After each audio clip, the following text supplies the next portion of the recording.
Vítajte pri ďalšej epizóde Akadémie rýchleho spokojného života na YouTubeovom kanáli Spokojne. Moje meno je Boris Rybár a dnes sa bleskovo pozrieme na životné stratégie.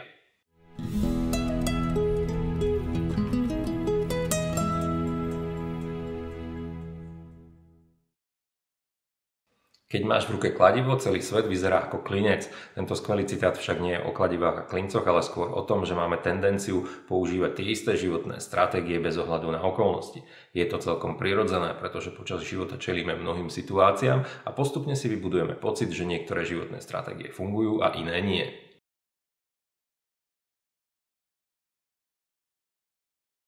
Milujeme životné stratégie, ktoré sa nám v minulosti osvedčili a vytrvalo sa ich držíme dokonca aj vtedy, keď už nefungujú. Keď prestávajú fungovať, síce nechápeme, čo sa deje, ale aj tak sa ich vytrvale držíme. Podobne ako mucha za oknom, ktorá nepretržite vráža do skla.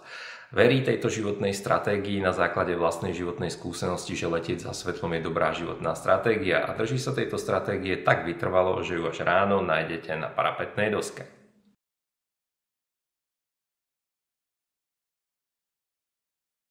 Prečo je to tak? Pretože v skutočnosti nejde o stratégiu, ale o jej použitie. Ak máte v ruke kladivo a potrebujete pokosiť, tak máte problém.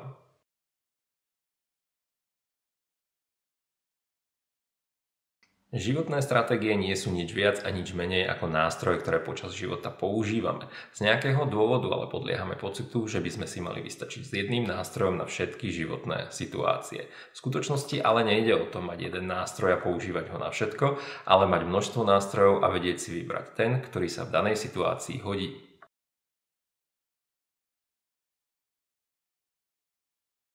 Ak vám v nejakej životnej situácii nefunguje konkrétna životná stratégia, naučte sa novú. Takto jednoducho znie rada pre spokojný život. Ľahšie sa to povie ako urobí, ale funguje to. To je na dnes všetko. Pokiaľ sa vám dnešné video páčilo, nezabudnite sa prihlásiť k odberu.